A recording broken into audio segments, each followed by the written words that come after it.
You spent a lot of time berating the two of us for never seeing Citizen Kane. Which I've seen like For 7 doing times now. a movie Every time I podcast. watch it. And never I seeing always Citizen think of Kane. him. Well, because they were we only watch movies. We don't watch TV, which now they watch TV, Yeah, which it's true. I'm against. But anyway. And then I said, so have you seen the greatest movie ever made? And they're like, Raiders of the Lost Ark, which is what my wife would say. And I said, no, Citizen Kane. And they both kind of like turn red. And Through Simpsons references. Yeah. Yeah. I had heard it was the best movie ever made. I had heard that it was the movie that changed cinema, but I was staunch That's all you needed. about not watching it. I was like, I know enough. I've seen all the Marvel movies. What do I need to see this old shit for? oh, right? my God. What do I need to see the stuff that invented cinema? I'm leaving right now. Let's tidy up this tangle of film by putting it on a reel. Here is a motion picture film, 1,000 feet, 16,000 separate photographs. Welcome, everybody, to the official space section of the charter. What's the truth? You can't handle the truth. Sir, you're out of order. Out of order. I show you out of order. All right. So, Doug, Ashley, thank you for coming on. Thank you for coming back, Doug. I was really excited for this one because I in the past it's just been the two of us, but I've realized lately that there's always a team behind each department. So I was like, bring somebody this time. Bring someone that you've worked with or bring someone that you like to chum around with from your department. So Ashley, thank you very much for coming on the show. Of course. Thanks for having me. Have you listened to our nonsense before? I have, actually. Before I invited you on the show? Yes. Awesome. That's Even going to better. go right to his head. Yeah. No, well, because I don't know if they know how dumb we can get here, so I always like to preface beforehand. But that's awesome. That's great. We loved The Long Walk. We actually, me, Shauna, Jimmy, and Zoe made a movie night to watch it when it hit digital, and I mean, I kind of knew a thing. Did you know anything? No, I knew it was a Stephen King, and I knew that we were going to have a lot of fun, and I knew that it was going to be very sad. And all those things happened for us throughout that movie. And as soon as I found out that you were on it, I was like, okay.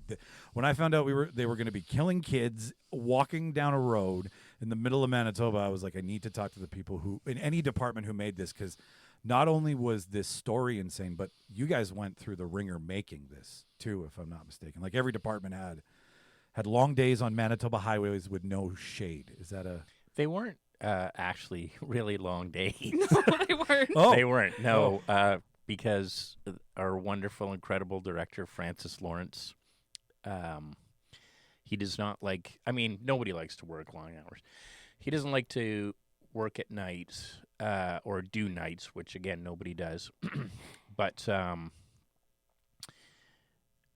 he had everything so well planned out that everything went very quickly. And also, the other thing that you have to understand is everything was shot outdoors. There was one scene that we shot indoors. Yeah. That was the one that took the longest because there was no setting up of lights, moving the cameras. The cameras were all on these special carts that they built on cranes. I have a picture of one of them. They're pretty cool. So we didn't have to set any of that stuff up. We didn't have to move lights. We didn't have to move a dolly and lay track and all that stuff. So it went really fast, and it was so well planned out. I've never been on a better thought out, planned movie. Well, okay, before we get into the nitty-gritty of it, like I said, we love an origin story here. So we like to know what you were doing the day before a Stephen King novella lands in your lap. So how did this movie come to you guys? Was it? I had just started working on With Love. Yeah. 87 North. 87 North, doing makeup effects for it. And there wasn't a ton of stuff, but I got an email about this project. Knew it was a Stephen King book. Had you read it? No. Had you read it? I had. No. So obviously then I looked it up, saw the potential for what could be really cool in terms of our department. And then Mika Sato, the producer, emailed me, said I'd like to set up a little conversation on the phone, chatted with her, and I basically, what's the local producers company? Rhonda, Ellen, and Carrie. Is it 204? Nope. No, I can't remember. Blue something? No. No. Rhonda Lanuet. Nope. Rhonda Baker? Rhonda Baker. I'm going to shut Ellen up. You'll get Rutter, one of these. And Carrie Wilkins, and they have a company. Yes, they do. I Seen can't it. remember yeah. what it's called. So I reached out to them and said, I don't care what I have to do. I want this movie. I want to be on this movie. I want to do this movie. And they texted back, said, okay, you're on it. I was like, okay, great. All right. So that's how it started for me. And then when I was thinking about people, I thought about Ashley. And that's how it started. Were you excited? I was working on a Hallmark when Doug texted me. Oh, okay. And he's like, not for sure yet, but if I get this, do you want to do it with me? And I was like, yes. Yeah, don't Without have to a think doubt, about yes. that. There was some snoring, like when she was like on a Hallmark. Oh, yes. Well, and I imagine too, like when you guys see this stuff and you get to get into prosthetics instead of just your normal makeups, like you can get into some really crazy. You do get into some crazy stuff with this. We've seen it. We've seen it. I watched all the kill sequences before I came home today. I watched them before I came here. I'm feeling pretty down. Yeah, I know. I'm remembering all those sad moments. But I imagine it's fun for you when you get excited and it's not just work, right? Like you read the book and your mind starts racing. Yeah. Things that you That's come up with. incredible. I was like comparing the deaths because I'm like trying to remember all of them because they did change a few of them from the They book did. to the script. Okay. And I actually had to grab my book and go back because the ending was changed from the book. And I thought I was remembering it wrong. And it really, it ticked me off. So I had to remind myself that I was not remembering it wrong. So how did the process start? Like after, you knew a lot. Were you leaning on her for kind of knowing stuff, or you'd gone down the book, or? No, I went through the book and started, just researching what it was all about. But for me, the cool thing wasn't the kills, because I've killed a million people in a million movies, and I'm sick of killing people. Oh, Although don't say I still things want like the that. jobs because it pays the bills. But for me, the really cool thing was the basic decomposition of these kids as they're walking. Right. So for somebody who's really into character makeup and breaking them down and doing it in a realistic way, and then after, starting my talks with Francis and realizing he really wants to see that, like a huge breakdown in all these different stages, that for me was that's why I told them I'm doing this movie. Like you get to put your whole toolkit to work. Yeah. You do see it too. Like they come in not joyful, but hopeful. Right. You can And see then the by hope. the They're end- young men. Fresh, Yeah. But they look fresh. Yeah. Fools. Yeah. And then Yeah. by the end of it, like They look like shit. Hoffman and who was Hoffman? David Johnson. David David Johnson, who Johnson, we yeah. loved in Alien Romulus. Mhm. Like that man is a fucking talent. Mm-hmm. But by the end of it, you're right. It's not things that now that you're saying it, it's things I'm thinking of. Like it's that part of the makeup that you don't notice. Well, and That's it had also just as important as a guy getting run over by a tank. It was super important, and also, again, what was really cool for me, and I'm sure for Ashley, was that originally when I talked to Mika, the producer, they were talking about having 24 different stages of breakdown. I was like, Okay. wow, and then we whittled it down to 8 stages. But Did you have names for these stages? Stage 1, stage 2. Okay. Yeah. And Let's keep it simple. Obviously, the more you got into the stages, like stage 6, stage 7, that was the more fun for me. Anyway. Decomposition. Yeah. Decomp day. Yes. Yeah. But the cool part for us was to try and create these stages and do it in a seamless way that just transitioned into the next one. So you're not really aware until if we showed you pictures of what stage 1 and stage 8 looked like. It's and such a you go, natural progression. Holy crap! Like, yeah. Well, and you do a lot of age work, so that must have been fun for you because you see a seamless transition. So it's like I can do this, I can do this, I can do this, I can do this, and things don't jam up. Was there a guiding vision that you had from day one, or did it change throughout these stages? Like, was there always a clear path? There was a movie that Francis wanted me to watch called Come and See, which you guys should see if you haven't. Very disturbing. I can't remember if it's a Russian film or Czechoslovakian film. It's very well known, and it's basically about this young guy who goes to war and his breakdown through it, but it's really shown physically. Okay. So we used that as kind of like a template.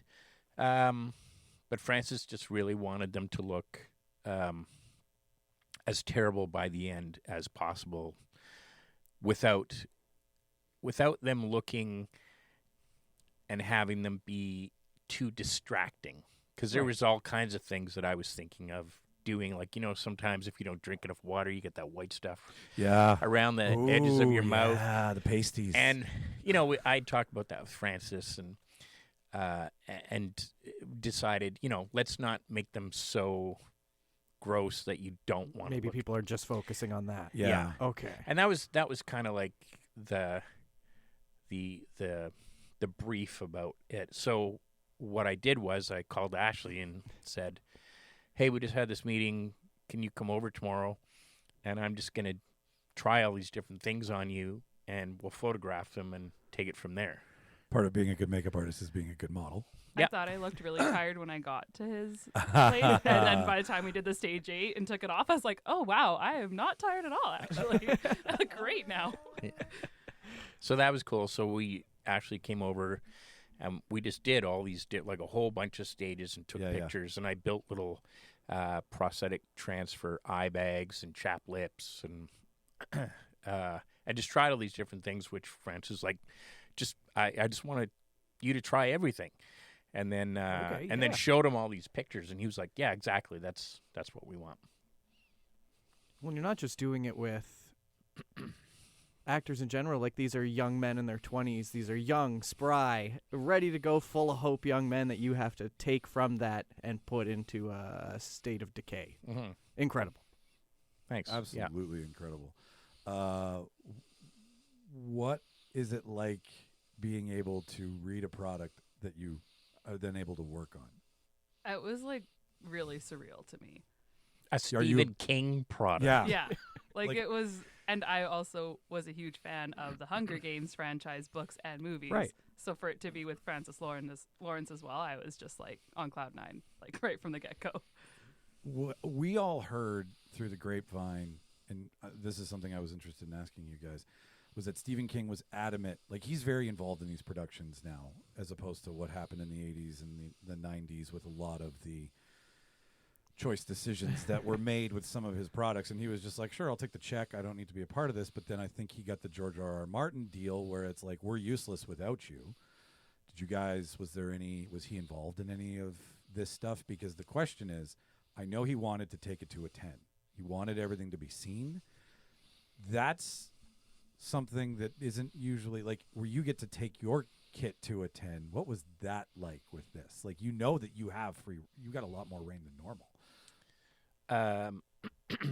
I just know from interviews, because no one talked to me about this, but just known from interviews of what they discussed, and basically Stephen King didn't want to whitewash it. He wanted to show the terrible violence and the extreme heartbreak that all these kids were going through.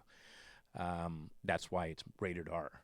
Yeah. They didn't want to shy away from that whatsoever. Let's get into the nitty-gritty of it. What was the most enjoyable piece of makeup that you guys had to be a part of? You have a lot of scenes. You're doing a lot of work. Like, you are a part of the star of the show in this one, because when they're not walking, they're being completely obliterated. Which one was your favorite? We'll start with you, Ashley. I really enjoyed doing Stebbins. Which- He was one who got sick as well, so he kind of You had really his see that, own yeah. little breakdown that Doug helped guide me along It's just the allergies. lines for it, and It's just allergies. He gets them every like, if spring. you look at the pictures from the stage 1 to 8, Yeah. and he really got into it. Once you put him in that makeup, he was sick. He was sick for that day until you cleaned him up at the end of the day. It was great. What about you?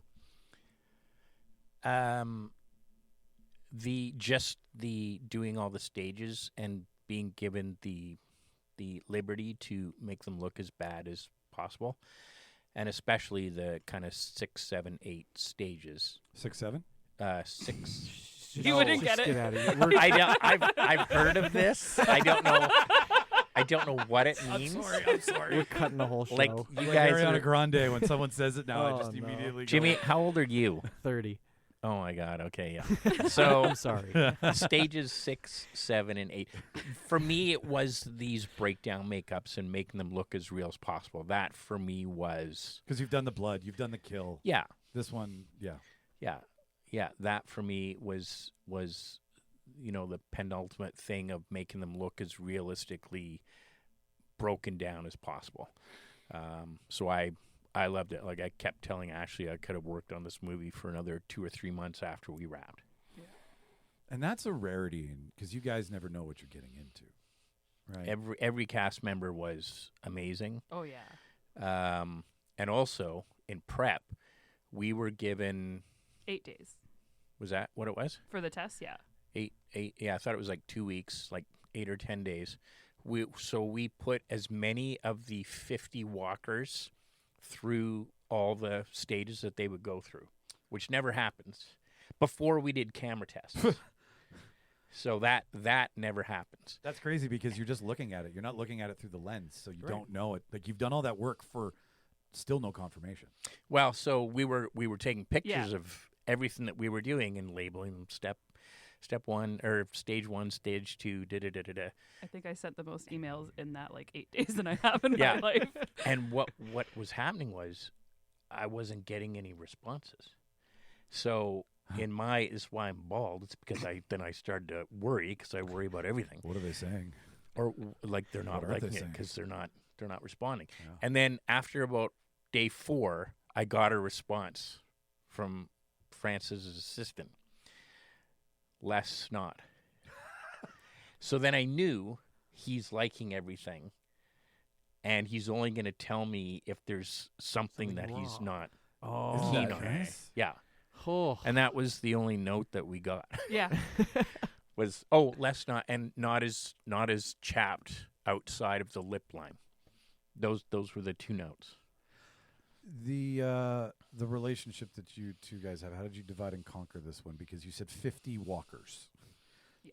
That's a lot of That's a people lot to of make people. up, and there's more than just Cooper and David in some of those shots. Like, I mean, there's the 2 of them, then there's the primary. I think there's 6 of them, 6 or 8 of them all together that have their little The side Musketeers. stories. The Musketeers, exactly. And then you have everybody else.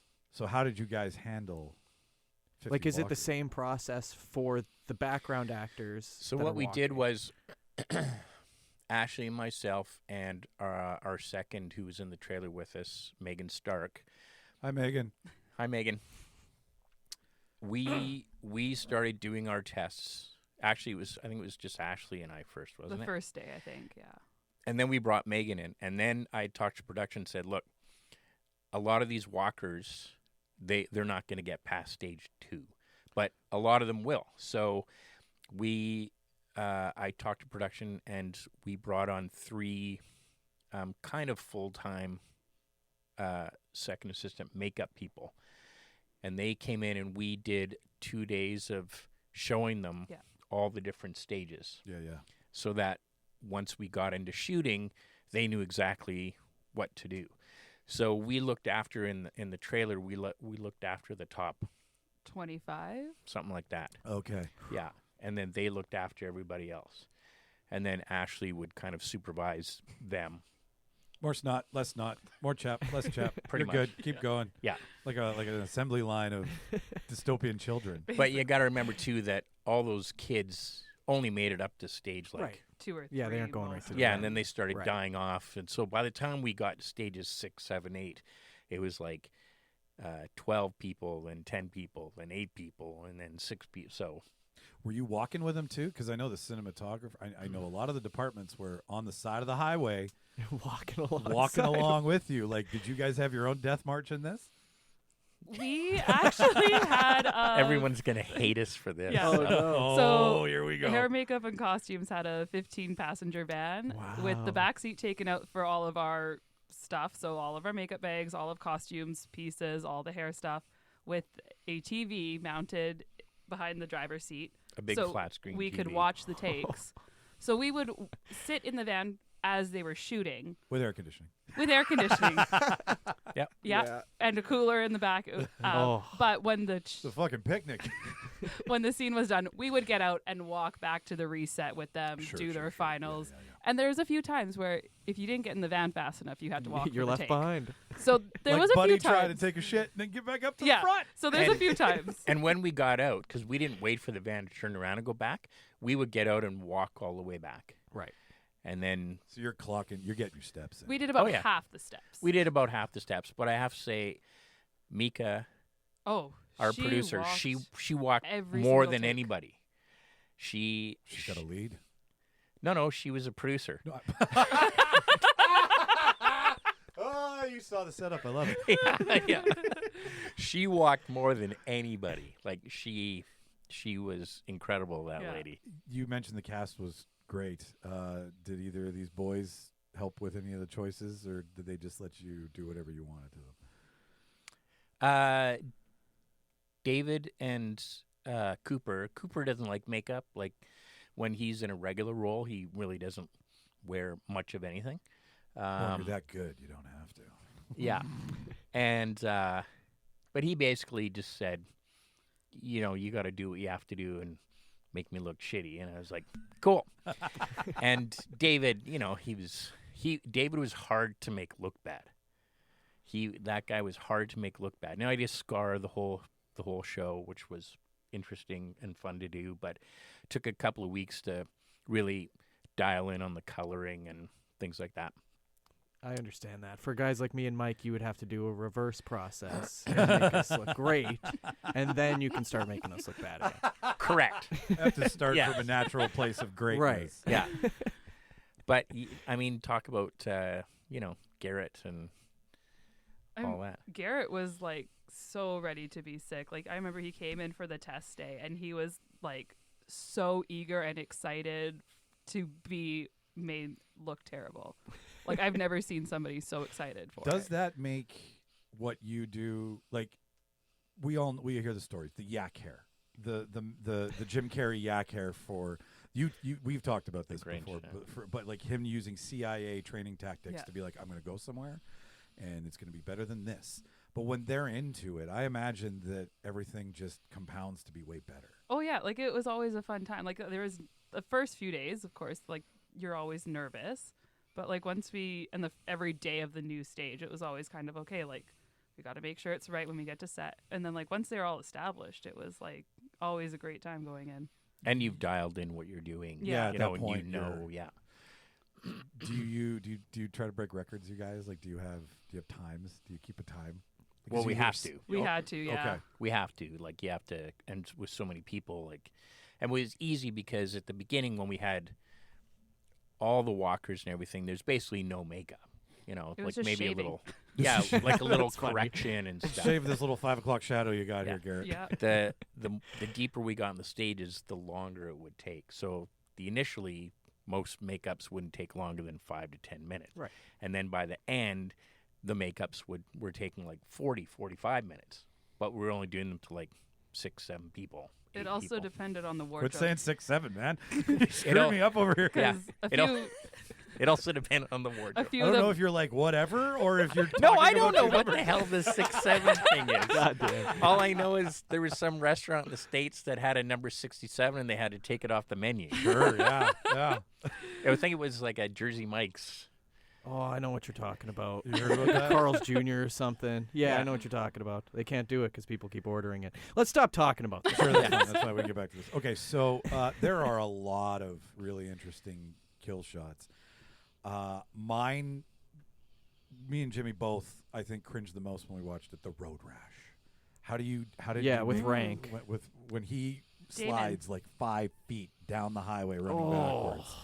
I just have flashbacks to riding my bike. and- Oh No That thanks. was as bad as as bad as the broken ankle.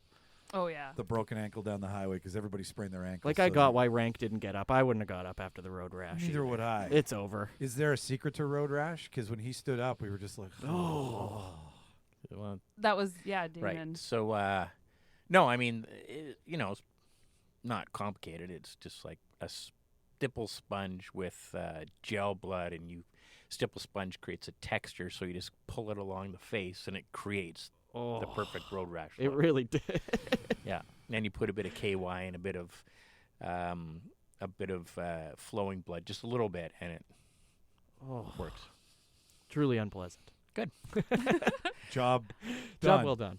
What was really cool was we saw the movie together. We went with a whole bunch Did you of get people. do the premiere night and everybody? We did like a little cruise screening. That's But awesome. not we did it like a week later or something. No, we did it like We didn't go like the not first night. it not the opened. first night, but I think we went the opening weekend. Oh, we did? Okay. Yeah. I don't remember things also because I'm old. But anyway, what was really cool was we knew exactly what was going to happen to everybody.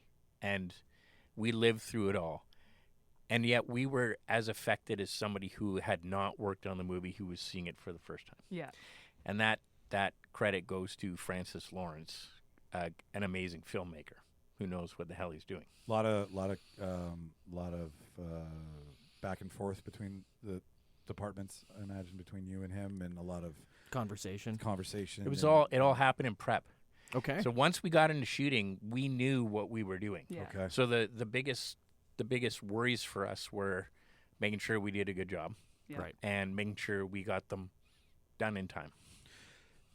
Everything that we see on screen, was that all in the book, or are there a lot of changes to a lot of the kill shots? There is and- a few like they took You'd out said some they take out- characters yeah, from the book right. because Time you can and- they combined a few characters There together. was 100 walkers. Yeah, there's 100 walkers Oh, in the book. jeez. So like Yeah. logistically and like budget wise, cutting it down to 50. So getting rid of certain characters, and then mixing some together. So, but for the most part, it stayed pretty true to the book. Take us through a lot of gunshots. Yes. A lot of gunshots, and a lot of shots that a lot of people don't get to see because they don't put a lot of time literally on the shot, right? It's so Yeah. fast. The first kill, the cramp, Really sets you in the mood. really yeah. really sets the tone. Take us through how you put a hole through a kid's face. Well, the other thing. Without smiling, Doug. Without smiling like a sinister bastard, you old man. Well, I mean, that was the other thing about Francis because it's so planned out. That was planned already. You knew that, like you knew how many gunshots. Yeah, you you were knew gonna all have, these were you knew coming. You knew. Oh, okay, yeah. Okay. Yeah. But he also likes to use digital as well as practical. Sure. And to expedite the shooting, I built practical stuff like a fake head that we shot as an element on a green screen almost when we finished shooting. And then they use that along with digital painting and stuff to Sure. create that first kill. That was insane. So you made a mold of the actor? No, didn't. No, it was Oh, just Just a head. no, just needed a head that we mounted an air cannon through with Cool. blood tubes and stuff that we shot a chunk out and we shot it a few times, and then they used that as a basis for building that whole kill. Yeah, because Roman didn't come in until like one day before he was supposed Yeah. to be on. Like the Roman is first, the gentleman yeah. who So played- Roman played Curly, Yeah. who was the Charlie Crampy. horse, and he came in like the day before we went to camera. So he couldn't even make the mold if he wanted to because he was one of the Okay. last people to But get we knew we here. didn't have to. Yeah. Yeah. No. Yeah. And I mean, that's the stuff that that's the stuff that I like to talk about with you guys, because a lot of people are like, did they make it that day? Well, I mean, they're good, but that's a lot of work and time, right? Like if you ever just go watch Face Off and then think to yourself for 5 minutes that that's a 12-hour day that they filmed, and you guys have way more time to do what you do, right? So you can't really, like, there's things you can do on the fly, like you were telling us before, but So in pre-production, we just had a meeting, and they said, "We want you to make elements of Curly's head, the guy who gets his legs run over by the tank." Toothpaste. Yeah. Yeah. Um, That's how I remember. there was a scene that was deleted, which is Zuck's. ooh, tell us. It was on the dam no. when he fell before the dam. But, Yeah. So there's two scenes actually that got cut with the knee.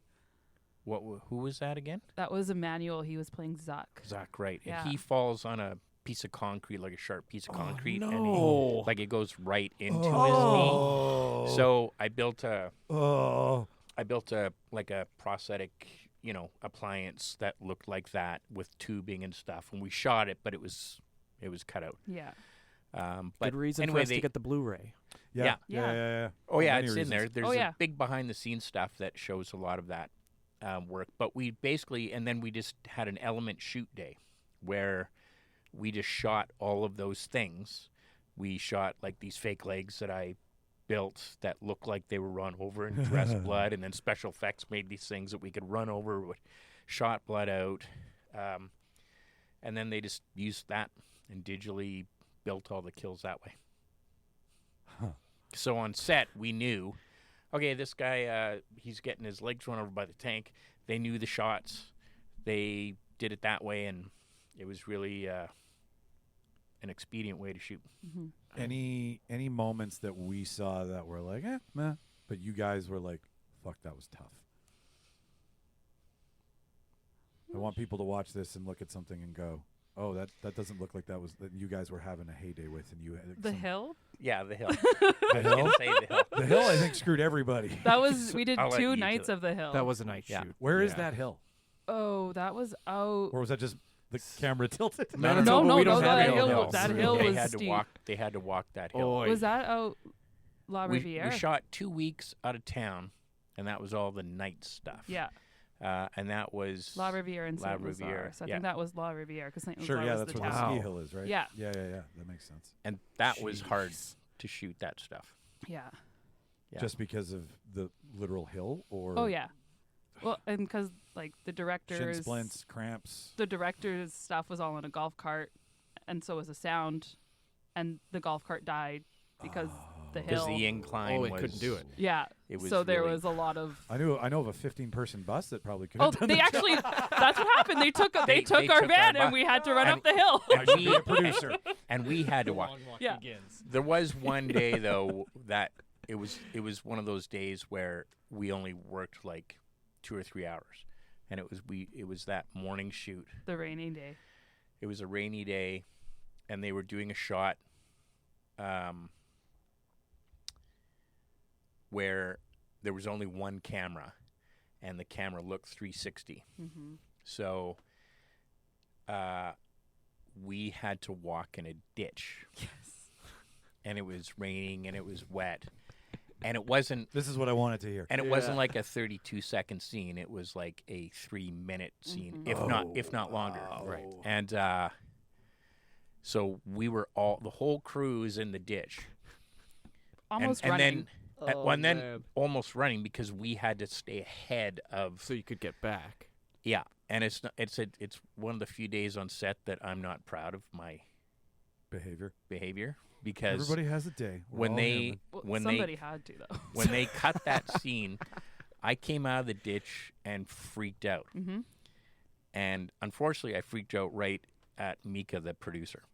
But I just said, this is like total bullshit.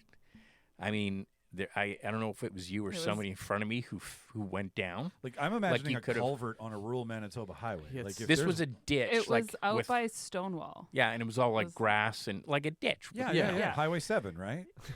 Yeah, something like that. Yeah, but the ditch was like 6 feet deep. Oh yeah, and Oh. the grass was like this tall and so. Yeah. How do you move? Yeah. Yeah. And I lost it, and Cameron, the other producer, were there, and they were like, "Oh my God, okay, calm down." They're like, go hide in the sunflowers. And so It sounds They kind of said- nice. Literally what we did. we found a place down the road, so you touch everybody up. We'll make sure you get down there, and that's where you can be. And I was like, okay, because it was, and these things happen. Sure. First But take I mean- you learn, second Yeah. take, try again, third take, go to the other But I was side. beyond fear, wasn't I? But everybody was thinking it, so somebody. had to Everybody was say thinking it, but I actually Way to yeah. read the room, dude. Like, Yeah. you were like, let's get out of this fucking ditch. Like, Yeah. Imagine if you hadn't. Well, I mean, because somebody could have fallen. Somebody could have actually Right. gotten hurt. Yeah. So, Right. so I was pretty angry. And this is more like, this is a very set-based shoot, right? Most, would you say, like most of what you guys do, you get to do in the trailer, and like you're not so heavily involved in the actual physical act of the production, whereas it's shot in the studio versus, like, I mean, a lot of things changed for you guys on this one, I would gather. Well, it's one of the few movies I've done where the whole movie was exterior except for one scene. Yeah. Right. So that was Can I ask what scene? What was it? The flashback when they were in the family Oh, house. and then right. there's a that knock on makes the sense. door. Why and would that be outside? the major's there. Yeah. Right. Yeah. I don't know where Jimmy and me were talking about this beforehand, and when we all watched it, we were sitting there, and Shauna, my lovely partner, who has a hard time staying in story when she sees a plot hole. I think you might know where I'm going with this, but as soon as they were walking, she went, "How are they gonna shit?" She said it out loud. She said the thing we were all thinking. She said Where's the poop? Where's the poop? Well, What- how are they gonna? How do are they gonna this? poop? But and you saw the boy, guy. It we happens. did. No, I know. we know. It get answered. But she said it like 6 seconds before the guy takes a shit. It Oh. was perfect. It was perfect. Yeah. We all thought it. And boy, oh boy, I don't know if I've seen a movie cover it the way that this one did. I don't need to ask you if that was real. Should I know it wasn't? But whose department? Whose was department that is prop that? or was we that were you talking guys? before Props. this. Oh, Yeah. okay. You were right. Yeah, I told you. I just, thanks, you settled the bet. But I mean, there was conversations about, and I'm sure it was had way more with costume. Mm-hmm. But are we going to see stuff The shit on streaks. their pants? Not just him, but all of them. Right. Because it's happening to everybody. it's happening to It's everybody. a thing. Yeah, Yeah. it's like the Tour de France, right? Yeah, They got to but pee. But again, Yeah. it was one of those things where you don't want something to become so distracting. Okay. I'm sure. It was nice Yeah. that they answered the question. Yes. I like That's that. all But I want. those are questions that you have to ask. If you Yeah. take this craft seriously, you have to sit down and say, okay, someone's going to ask this in the audience. Where's the poop? And as silly as it is to have, you have to recognize that moment and course correct, or call props and say it's your problem. Well, Yeah. I remember looking at social media when it was announced that the movie was being made, and everyone's like, "Are they going to include that?" And I'm like, "Yep, It's It's there. obviously in the book, yeah, oh yeah." right? Oh yeah. oh yeah, It's in the book. There's a whole chapter dedicated to it. Jesus Christ. What's what? Were there any? Because things are always changing in your field. You guys figure out new ways to make stuff. You guys figure out new toys. Was there anything that moved the needle on this in your industry? Did you guys get to try out anything new? Were there any weird things that you found worked that you're going to incorporate going forward? Because David Johnson had this scar every day, sometimes with these little prosthetic transfer things, if they get really hot, they can bubble and things like that. So I tried a product called, I can't remember. Was it the Sweat Stop? Sweat Stop. Great Maybe name. That's what it was. Yeah. So, and it worked. So you basically put it on the skin, let it dry, and then you can put your prosthetic down, and then the bubbling stops. The problem with it is that it makes taking the prosthetic off that much harder. So okay. there were some days where I would go, "Oh, Dave, we don't have to use the Sweat Stop today." And then there were some days I would go, "Dave, we got to use the Sweat Stop today." And he'd be like, "Oh, do we have to?" It's like, "Sorry, David. Yes, we do." And is it a normal makeup product? Like it's in your... It's in the arsenal. Yeah. But it's funny because most of the products we use were actually regular old-timey, Mm-hmm. we used a lot of this company called Ben Nye, which has been around since I think the late 60s. Yeah. We used a lot of their cream-based makeup products because they have great colors and easy to blend and things like that. If it ain't broke, don't fix it. Yeah. Mm-hmm. So we use a lot of those. And also we use those because easy touch-up on set. Like if you need to go in and fix something or do something. Is there a lot of that when it's like a 100-degree day outside and Like fixing stuff? yeah? Is there a lot of Oh, yeah. touch-ups on those days? Yeah. Well, and I mean, And most then days... also applying that- sunscreen like Right. every other day. I was gonna, Yeah. what is that part of your routine Yeah. too? Holy shit. what is, like, you're in a studio, so you're weather you're not dependent on worrying about the weather, but like, is the weather a big problem for you guys? Is that a number one thing where you're like, fuck, it's gonna be so hot today, these guys are gonna be dripping? Like, in makeup like that. okay, But we didn't mind the sweat once they were walking because they it had makes to the be costume. sweating. Yeah. Yeah. But I remember when we were filming the starting stuff, Tut, who played Baker, he would sweat the second he stepped outside, and it's dripping buckets. And he's not supposed to be sweating because they're sitting there. yeah, And I would remember there was So we one put the take Sweat Stop on him. after, but I Oh, remember no. like one day there. I think I ran in 3 times before they even started rolling to like wipe his sweat away because he couldn't be sweating. And then I had to match it on the night shoots when he wasn't sweating, and I felt really bad to be like spraying then him it's down. cold and And he's like, And he "It's too can't much." sweat. I'm like, "You just sweat. I have to match what it was. I'm sorry." So he had to go through that a few times. Was there a lot of crossover with other departments with you guys that you were dependent on? Was there for this style of shooting? actually, because I've been thinking about this and looking at the kind of questions that you sent, and it's interesting that we really didn't have a lot of conversations with costume and camera and not camera, no, and even hair department, because I had initial conversations, especially with costume, but they had different stages than we did. How does that work? Well, because the kids are kind of in a Depression era impoverished kind of world. So they didn't show up looking all pristine clean. They Yeah. already showed up looking kind of shitty Disheveled, yeah. vagabond in their costumes, yeah. right? Where we had them showing up and they looked pretty fresh and clean and Right. stuff. So already there was a dichotomy between So from the start, you're at different stages. Yeah. Okay. yeah. Interesting. I've been kind of waiting to ask this question because if you look around the room, you'll see some Star Wars stuff.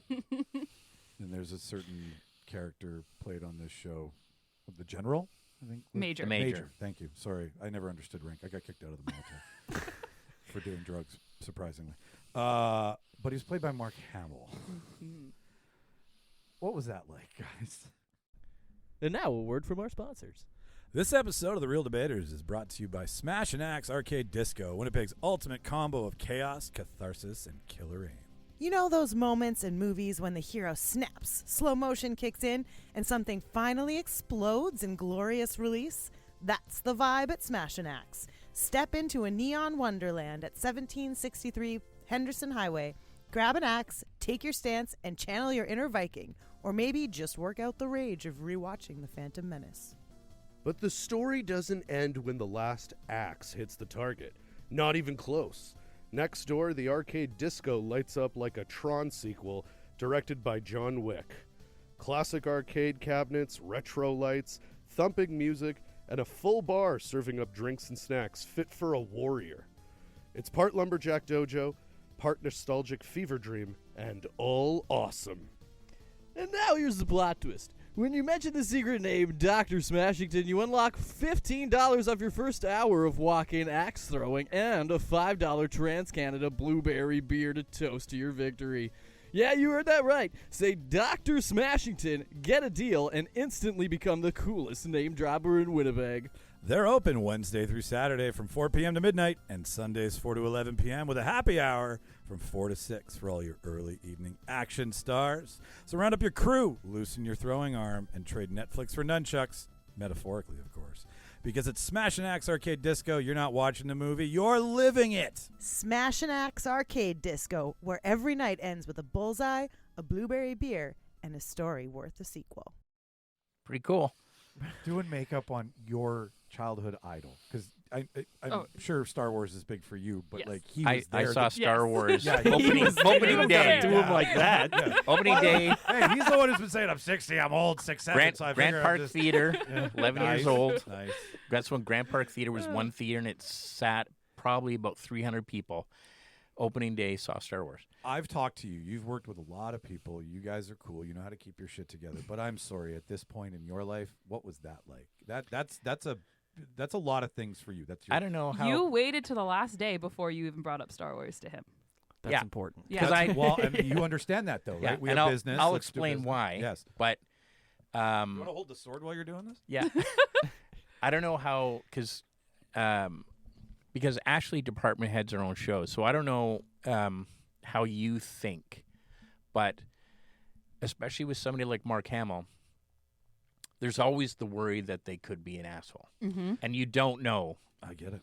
until It's happening. you're You're like, what? He's an asshole. just a little Yeah. bit after they walked in the trailer. Yeah. And he couldn't have been nicer than if he tried. Oh, Michael's Yeah. gonna sleep well he was tonight. he was just the most lovely, You're wonderful gonna make me cry, dude. man you could Oh, totally yeah. imagine. And he would talk to anybody because he knew that he's just loved everywhere, and he has fans everywhere. And I think probably he knows where he is in his life, and it's because of the fans, right? Like Harrison Ford says the same thing. Mm-hmm. Yeah. I wouldn't be where I am if it wasn't for the fans. And I think that he appreciates that, and I think he enjoys just telling the stories and talking about it. And anybody who asked him stuff, he would talk to them. Mm-hmm. But I, of course, when you're in our position, Yeah. Right. you don't want to come across like a fanboy Well, you're working. when you're working with yeah, it. You want to it's- be it's a nine- professional. as much.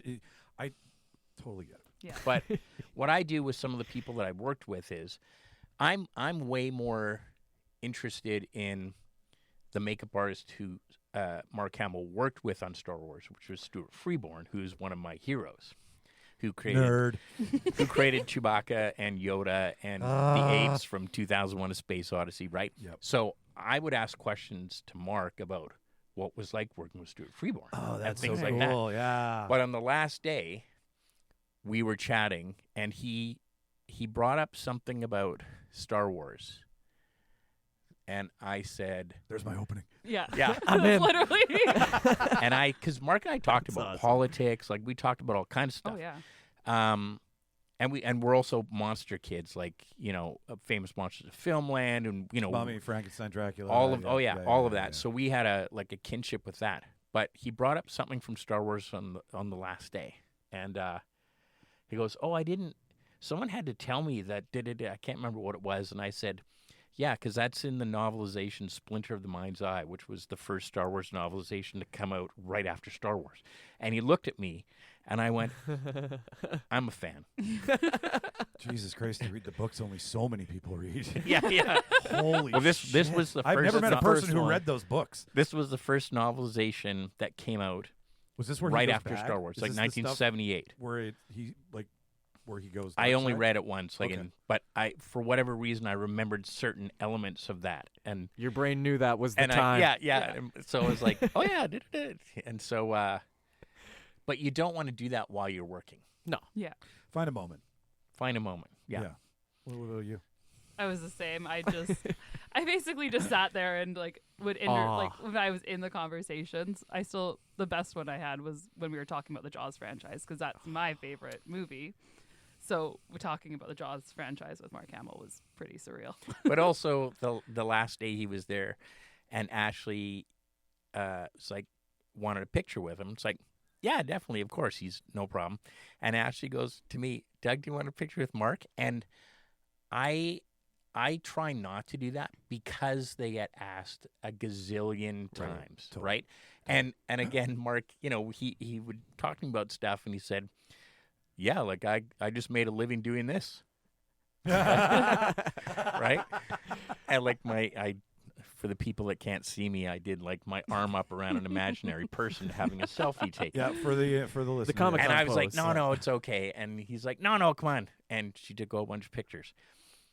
You'll I- have and those I- forever. And I'll have them forever, and I'm really glad that I got that. But I don't like to do that. Like, I never ask for autographs. Like, Well, you're ever. there. You're part of the experience. Like, those are for the people who are like, I'm passing by and I'm going to grab a moment, right? Yeah.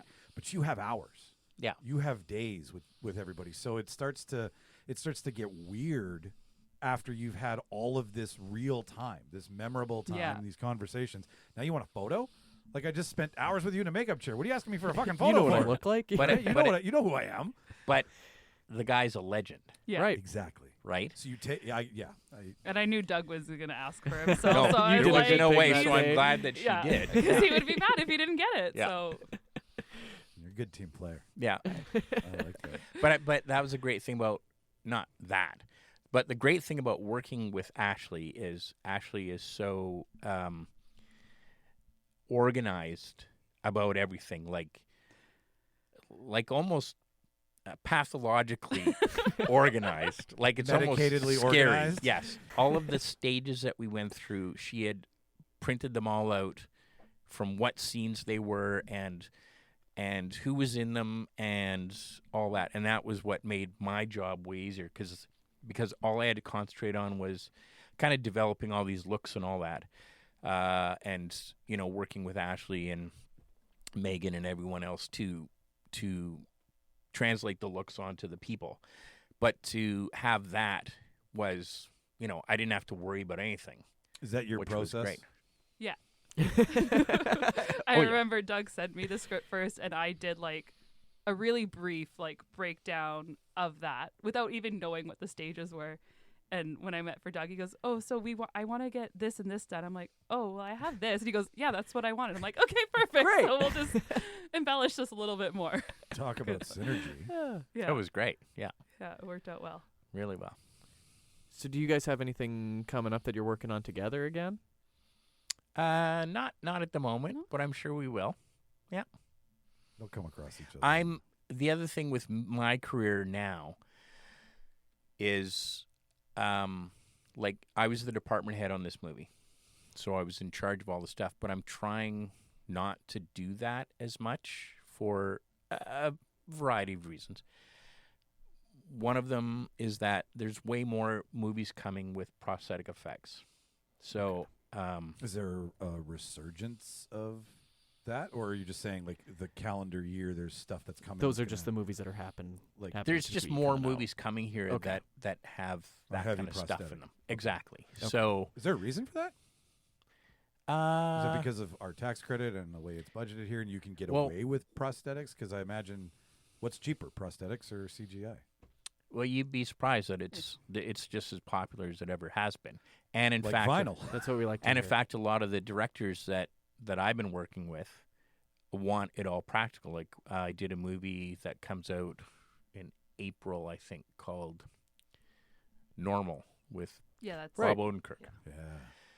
And there was a ton of makeup effects in that. And Ben Wheatley, the director, was like, I want it all practical, like everything. Why do you think that is?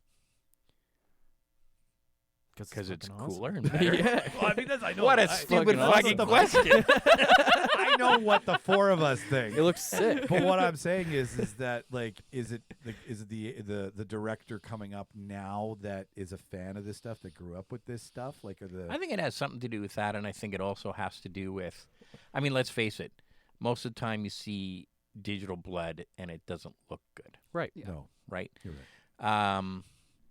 And with the technology we have now, I think it's better to shoot something in camera, and if you need to alter it, then you're Then you can. you're marrying. You're making a marriage of two ways of doing something to create the best version. Yeah, Right. one's not better than the other. Both have their place. Both have their place. So if we're doing, somebody with a sliced neck, in the old days, you'd put a prosthetic on with a blood tube, and you'd have to hide the slice with their arm or something, and it was very limited in terms of how you could shoot it. Now you can have the prosthetic on with the tubing and the slice there, and they can just digitally remove the slice until it happens. And that's just That's the an perfect example world. of, yeah. That is the perfect world. Yeah. So, and Ben really liked Taxi Driver and how they did all the things like that in that movie. So he was like, "We're going to do it like this," and I'm like, "All right, cool." and so it was awesome. Yeah, no, I mean, with the way that technology, there's a lot of things that are happening in the film industry in the last couple of weeks. There's a lot of changes that are going on. Our beloved 100 years of cinema is being rocked to shit by tech disruptors and all that stuff. So I wonder, with the conversation of AI infecting the story side and the editing side, what are you guys experiencing in the world of makeup? Where are they looking at making this automated? Do they want to put it on a conveyor belt and be like, here's your scars, or are you guys, it's not infecting you? It's Not yet. At the moment, not yet. No. Well, that's good to hear. Yeah. Good to hear that you can't ask AI to make a mask. No, the only Mission Impossible says otherwise. It's very true, actually. The only project I know where somebody used, I don't know if it was AI or just digital or whatever that crap is, was Tyler Perry directed a movie and he played a character that was old or something. Medea? No, I don't think it was Medea. Could have been. And it was just digitally done. Okay. I've never saw any pictures, don't know what it was like. That's the only project I know of. That's gross when it's all digitally done. Like, that's a filter. That's Instagram. Yeah.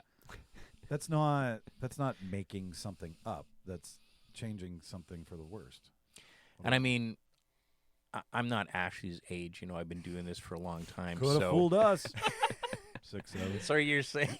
So what you're saying that she looks 60? Is that what you're saying? 67. No, I'm saying you look 22. No, I don't know how old There you you are. go, I'm okay. gonna shut up and get out of this conversation. Yeah. Eject. No, what I'm saying is for makeup effects, I can see it at some point, that stuff really taking over. And I'm probably, hopefully going to do this another 5-7 years. I'm sure that I'll continue in the next 5-7 years without a lot of disruption from that technology. Sure. But you, on the other hand, So it might change things in 10 or 15 years for Ashley and other young people like her. But then again, maybe not. You know, because I think yours is kind of like, yours is tactile. Yours is like, I mean, you I don't know. I'm not a filmmaker, but your stuff is as old as the history of the Is industry. as old as It's the older. It's old as the gel that you still use. It's older. Like doing makeup is for theater Yeah. has been around since 50, like Shakespeare. Right. like Yeah. no Further like back. like 2,000 years. So yeah, you're Yeah. fine. Yeah. You're fine. But I mean, it seems like every generation they've had things that everyone goes, "Oh my God!" It's like when TV came in the 50s and Yeah, they're everybody had made disruptors, movies like, Theater's "Oh my God!" over. Yeah, they're not going to show movies in theaters anymore and stuff, and movies We're still became here. even more popular. So who knows? While I have two industry professionals, Netflix, Warner Brothers, what are your thoughts? Oh, stupid. Throw a curveball up the middle here. Well, I mean, because the guy who's in charge of Netflix Mr. Ted Sarandos. wants, Yeah. he thinks movies should be in the theater for a A week, week. and Yeah. then, If he stream had his them way, or it would whatever. be 5 days instead of Seems 7. to just but- hate Ugh. movies as a whole. Yeah. Yeah, Yeah. and the whole, I mean, and again, going back to Star Wars, nothing beats sitting in a theater Nothing. with all the people around and the smells of the popcorn Yeah. and the coming attractions and the ambiance of the whole thing. Nothing beats it. Nothing No. beats it. Never will. And also, you remember where you were and how old you were and what tasted like what when you saw a certain movie Mm-hmm. on the screen 100%. at the theater. Yeah. And you don't get that from sitting at home. No, No, you don't. because that blends in with every other Tuesday. Exactly. Yeah. And it's not a special occasion. It's not. No. You? Oh, I completely agree. You concur, Doctor? Yeah. Yeah, I've been screaming about it. I wrote a blog 2 weeks before it came out. Yeah. I was like, this is, never mind what they're doing with the industry as what they're doing, but buying. I look at it as, I don't even look at it as a creative venture. I look at it as, this is an $82 billion way of stopping the industry that they don't like being a part of and changing it. Well, I do know that DGA, WGA, and SAG And are PGA. all they're all meeting Yeah. with them Yeah. to try and Well, and really as see much what's as, going on. as much as I don't like Paramount, and who owns Paramount, Paramount's a studio. Mm-hmm. It's safer in the hand. It's the devil you know versus the devil you don't. Yeah. I know Paramount. They've been around for a very long time. This will be taken care of. Theaters will have 45-day runs. The industry won't be disrupted. Producers can get their bonuses. Department heads who have points and things. These are the things that people don't understand that are changing. Yeah. Netflix gives great upfront money, But imagine if but Sinners. there's nothing for the end. Imagine a movie like Sinners getting a week. It would kill me. That's But just here's the other thing you have to upsetting. think about too is that if Netflix, succeeds in doing this, Netflix doesn't have a because it was one of the things when I first signed up for Netflix that I was really disappointed in was they don't have a classic movie. They don't have Thing. TCM. No. They don't have things like that. They don't. Right? Is that all going to disappear? Yeah. They don't like. And then if they do take it, are they going to stop Paramount movies from being shown on TCM and all of that stuff, right? Because Warner Brothers bought TCM to save cinema. They didn't want to Yeah. save just Warner Brothers. Exactly. pictures. Yeah, you're Yeah. right. The old black and whites. Netflix Netflix doesn't care that you watch one thing and you're in the other room doing something else. Like Mhm. that's how much they care about movies. Yeah. As long as you're on my network, I don't care what you're watching. Yeah. That right there says you don't care about creativity. That says you care about the bottom line. Yeah, exactly. And the release, like, I mean, I'm a huge Stranger Things fan, but this 4 2-2 episode dump, like, you're fucking with FOMO. You're fucking with building up suspense. The way stories are written is they come to a But they'll put the finale in a theater. right. But it's interesting. So stupid. It's interesting, Michael. You said just a few minutes ago. You said that I don't they'll remember. Tell me. they'll that they'll still put movies in the theater for 45 days. And Paramount- you, yes, and Paramount, you yeah. made that sound like that was a normal thing. I know But the it's- fact of the matter is, Yeah. that was never a normal thing. If a movie was in the theater for 45 days 40 years ago, it was a flop. Yeah. Yeah, they were just That's starting to make their interesting. money back. Yeah, Exactly. you're right. You're right. A movie would play in the theater for a few months. Star Wars played in the theater for a year. Yeah. Right? So did Titanic, right? That's Like nuts. Exactly. shit, yeah. Yeah. And but how you said that was that's the norm, and that's the scary part. Because how we watch movies and also, I mean, the cost of going to a movie now is just ridiculous. There is a conversation that has to be had between studio and movie theater. I just use my Agreed. scene points. Yep. What's that? I go on. I use the scene points. Landmark I- has points. Yeah, like I it's, just use yeah, you the got it. points. Honestly, I have Is that 300. that new card? You can So shop it's at cool. Safeway and Safeway and like IGA and places and Yeah. get points from Routine. groceries. They're And always you at the- actually get quite a bit. And they ask me whenever I'm grocery So this shopping. is what "Do you they wanna-" I'm asked like, me no, for I don't because I want used to. them They here. used Why to would I use ask them for here? the Yeah. Okay, yeah. So that this, blue card. What is It's the? like black. No. What they used to ask me for the little blue card for flying. What's the card? Air Miles. Air miles? Air Yeah. miles. That's still around too, actually. See what Oh, it's yeah, like I've to got Air work with me? Miles. Can you imagine working with The me? thing in the place. with little the stuff. blue- Oh, yeah. Literally. But you speak 60-year-old, so I think I you're speak fine. Doug. You I speak speak Doug. Doug. That's a whole language on its own.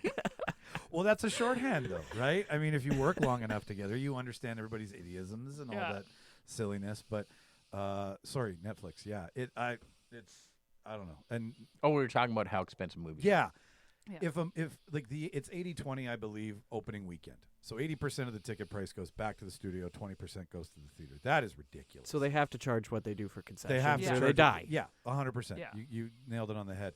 But there should be some sort of drive to go to the theater, and that's Barbenheimer. Barbenheimer. No, honestly, That was it. He's right. That was a fluke. That was Yeah. a marketing happy accident. Excuse me. We And didn't get that with Glicked. No, we did not. We did not get. What was Glicked again? Gladiator That was 2 and Gladiator 2 Wicked. and Yeah. Wicked. Yeah, It we just tried. didn't work. Or Wickadator. Is what we That's a tried lot too. cooler. Yeah, well, whatever. But yeah, you need to figure out how COVID did this. Let's be honest. Mhm. It's Prior to- also like I don't want to blame ruined 9/11. movie theater etiquette. there is a huge True. la- It's changed. The amount of times I tell like Little younger kids to fuckers. put their phone away and to shut up during the movies now, It shouldn't it's happen. crazy. I almost beat the shit out of a kid. Martin had to take me aside. We went to go, I can't remember what we went to go see, but Fast and Furious 10. probably some dumb shit. Maybe it was Lord Escape of the Room You know what 2. it was? It was Lord of the Rings, the Five Armies, the second part. Anyways, we went and we got up. We went, got concessions. We came back, and our jackets were moved, and people were sitting in our spots. And I Faux pas. I was like, okay. I walked over and I was like, you know what, guys, you can keep the seats. Like, and it was an empty theater. It was like a Wednesday empty theater, and they just took our fucking whatever. He's getting riled up. So, I would. I can feel it. I You're getting am. riled up Oh, off yeah. of the story. so, and like I believe that if you fuck around, you should find out. Like, there's not enough children. They fuck around and they don't find out. So, anyways, I walked up to him and I was like, "You can have the seats. Where's my jacket though, and my car keys and my wallet? Like, where?" He's like, "It's over there." So I walked up to him and I was standing up at the time and I put my crotch right here. And I looked down at him and said, "Go fucking get it." And he stood up and he went and got them. He came back and like Martin was like, "Buddy," like he was like strong arming me, right? I was like, "Thank you." And we went and sat behind him. I did this every couple of minutes for the rest of the fucking movie. And I talked loud about how people stole seats, and I was the antithesis of an asshole Poor Martin. for 2.5 hours. Martin will tell you all about it, but like movie theater etiquette is gone. It's changed. It's terrible totally gone. now. It's because everybody's addicted to their phone. They can't Yeah. like I'm on my phone a lot, but I can go into a movie and be like, "Fuck off, world. I'm here for you." That's why I go to the theater for that exact Exactly. reason. I went and saw one battle after another by myself. I hadn't done that in years. Oh, I go by myself all the time. All the time. All the God. time. I love going to the movies by myself. I love going So with do I. friends because I love looking over at him and being like, what the fuck just happened? We're watching But each you other also have watch to understand, you were talking to a generation that watches a movie on their phone. Vertical movies. Have I you guys could heard never about do these? it on my phone. Have you heard about the vertical Oh, movie gosh, yeah. industry? That's how Scorsese wants us to watch them. No, there's these soap operas that are 20 minutes in Japan that are filmed for phone watching. Yeah. They're not made 16:9 and converted. They're filmed 9:16 For vertical. phone. Yeah. They cost like $250K an episode. They make fuck tons of money. My buddy Steve made one out in BC a couple months ago, and he's like, "This is going to kill everybody. This is the going to kill the future." industry. It fucking sucks." But Yeah. he says they're just hand over fist in China for these right now. That's what we're gonna see in the theater in Yeah. 5 to 10 years. Yeah, Just same screen size, just right up the middle. Though. yeah, right up the middle. I love that. Favorite memory from Long Walk before we get into what you guys watched. What is out of all of it? Is it working together? Is it something that we see on screen? Actually, yeah, something that's behind the scenes that's a favorite moment, and something that we see on screen. Everybody had fantastic calves after. yeah. Like I know you loved your stages 1 through 6, 7, 8, and 24. And I know you loved your sickness, but like, is there another thing that once you saw it after you were like, oh, that's fucking awesome? But you're asking what my favorite. Yeah. Yeah, whether it's a Once performance it was all put or together, what. Yeah. was it So not maybe necessarily an experience. whatever you or- want to tell me? Whatever you you want to tell me about want, yeah. experience. You want to tell me about a moment on screen. It's just something that once it was all done. I don't know. I mean, You're not that. I guess crotchety. I guess the end of the movie was I guess that was pretty amazing to shoot that, and the rain, and it was pretty It's a pretty big pretty build-up and an epic impactful. shot, Yeah. And the crowd and Yeah. But I also have a favorite kind of thing that happened. Yes. was, That's what we're looking for. Yeah. yes. So last February, almost a year ago, I was doing a little documentary, just doing the hostess makeup early February, and Mika emailed me and said, we need to reshoot some stuff. At the end of February, beginning of March. Are you available? And I said, yeah. And then she goes, okay, great. Well, we're going to shoot it in London. And I go, England? And she goes, yeah. London, So England? Ontario. yeah. Well, you don't know, right? You have to confirm. Yeah. You don't That's know. like Miami, Manitoba. Yeah. Yeah. That's how they get you. So I got to go to England and That's awesome. reshoot a couple of things. Yeah. Because so that it's was pretty cheaper cool. than LA. No. Well, no, it was because it was with David, who's Oh, from yes. Yes, Yeah. we forget that They went to southern him. accent is Yeah. all English. He's English. Did and, they talk? Did he talk in character? Did he stay in it? No, he dropped it. He didn't Daniel Day the shit out of that. No. So I got to go to England and do that. So that for me was cool. How was that? How was London? Awesome. Did you Yeah. do all the I stayed an extra 5 days and Why not? yeah, Yeah. tourist fuck around and stuff. have Yeah. some fun? Yeah. What about you? It's a behind the scenes. thing, Yeah, and Doug might hate me for saying this one, that's okay. but when we were We'll edit out, Doug out of this portion completely. Yeah. when we were out in like Saint Lazare, La Riviere, I believe it was when we were in La Riviere. We were staying in Morden in Yeah. hotel, so we went to the Boston Pizza there for dinner. Well, yeah. And As we one were does. leaving, and Doug was driving us all back to the hotel, and he was moving something out of his back seat, and he got a Charlie horse. And this was like weeks after we filmed the Charlie horse death. And Doug, Someone get an AK-47. Oh, it was a bad Charlie horse. Like I was screaming. Like it's he so was, bad. He was screaming. There's me, Megan, and one of the hair girls, Robin, with him. And I just remember him saying, he was right.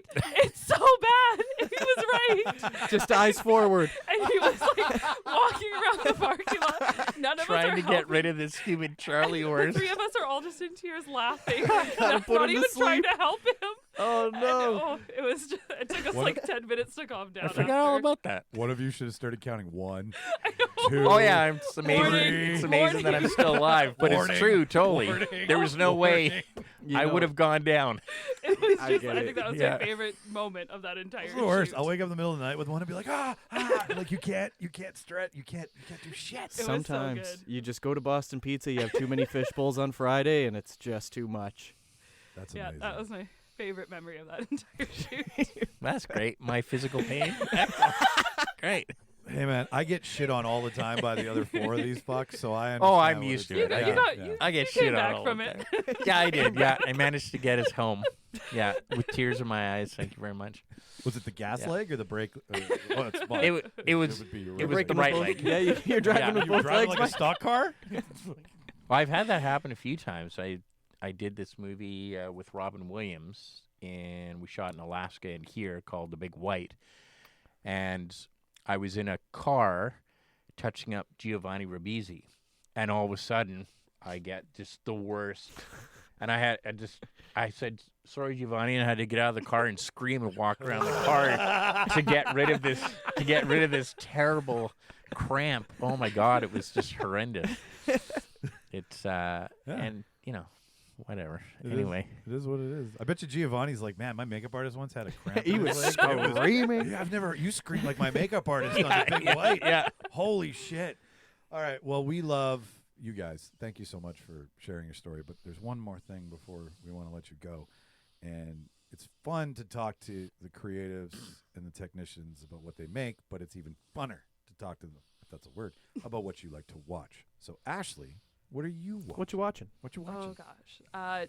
TV wise. Yeah, I'm the little screen. guilty pleasure reality TV. So Okay. right now it's Canada's Drag Race. Yeah, good Yeah, season. baby. and Traders Canada are like my 2 right now. So you like double crossing Yeah. and drag. Yeah.